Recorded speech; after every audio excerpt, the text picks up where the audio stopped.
9 is in startup.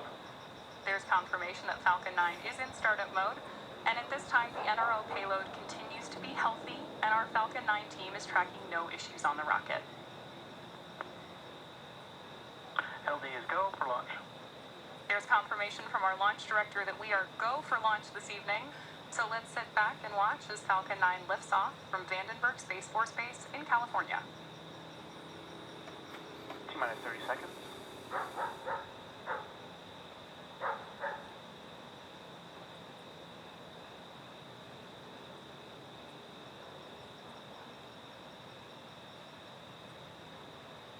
T-minus 15 seconds.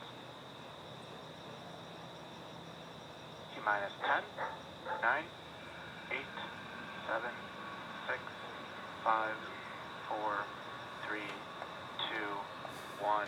Ignition and liftoff of Falcon 9. Go NROL 113.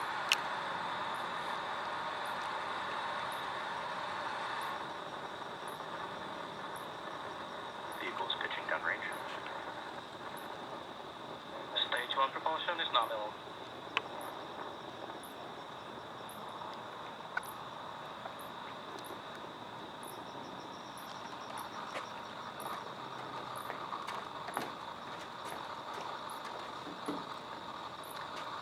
Just joining us, Falcon 9 has successfully lifted off from Space Launch Complex 4 East, as you can hear on your screen, and we are getting some awesome shots of ascent.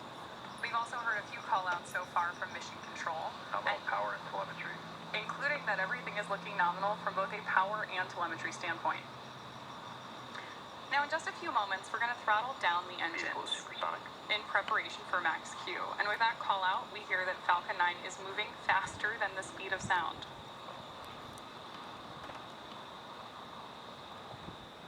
Max Q. There's that max Q call out. As you may have heard us mention before, max Q is a critical flight milestone because this is the moment in flight with the highest amount of aerodynamic pressure. So with that, we have 3 events coming up in quick succession here, starting with MECO, Stage SEP, and SES-1. Main engine cutoff, or MECO for short, is where all 9 M1D engines will shut off to slow the vehicle down in preparation for stage separation. There's confirmation that we're chilling the MVAC engine for SES-1. Stage 2, of course, will continue to second engine start 1 after stage SEP. And that's when the single MVAC engine will ignite to propel the second stage to orbit. Less than a minute after all of these flight events, the fairing halves will also separate and jettison away from the rocket. We'll hear that one called out from Mission Control, but as a reminder, we won't have any payload used tonight at the request of our customer.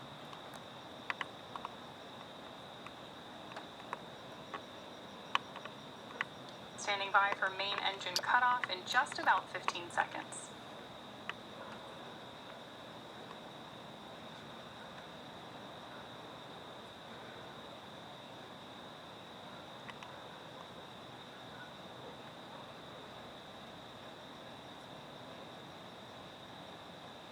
Main engine cutoff. Stage separation confirmed.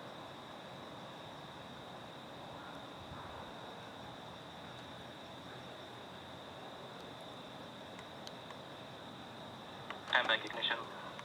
We have had great confirmation and views there of main engine cutoff, stage separation, and of course second engine start 1. We are standing by now for the call out for fairing separation, and we will be attempting to retrieve these fairing halves once they fall back down to Earth using our recovery ship, Go Beyond. Fairing separation confirmed. There's confirmation of fairing sep. Now, coming up about 3 minutes from now, the booster, which you've got great views of the grid fins on your screen right now, will initiate its entry burn to begin its journey to the Of Course I Still Love You drone ship, which is currently stationed in the Pacific Ocean.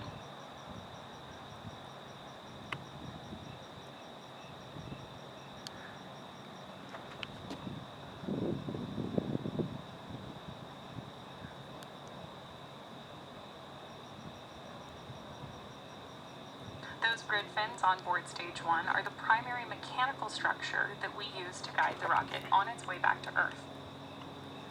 Of course, what we are leading up to is the entry burn, expected again at just about T+6 minutes after liftoff. If you are just joining us today, you're coming into our live webcast of the NRO payload launch. We had an on-time 8:20 p.m. Pacific liftoff from Vandenberg Space Force Base in California, followed by successful main engine cutoff, stage separation, second engine start 1, and fairing separation.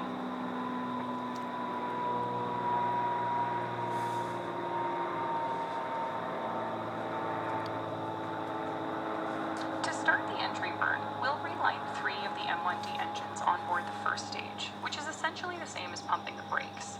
We need to slow the vehicle down as it passes back into the Earth's atmosphere to reduce re-entry forces, which helps us to recover and reuse the booster on future flights.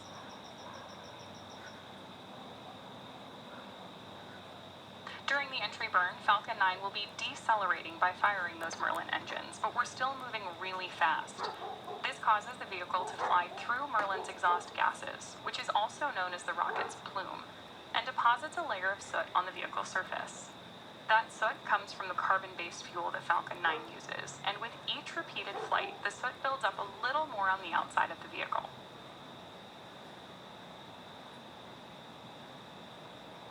You can of course continue to track the first stage telemetry in the bottom left corner of your screen as the booster continues to make its way back to our drone ship, Of Course I Still Love You, which is currently stationed in the Pacific Ocean.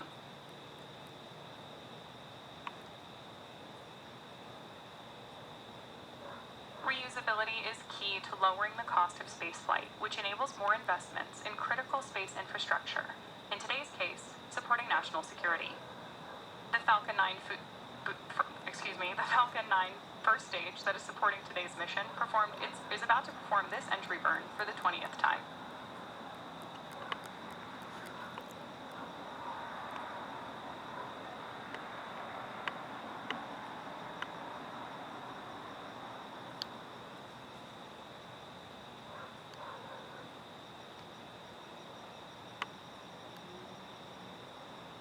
Stage 1 entry burn startup.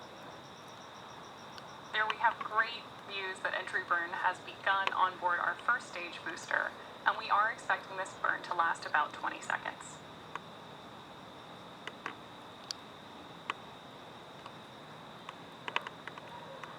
Stage 1 entry burn shutdown. And confirmation of shutdown.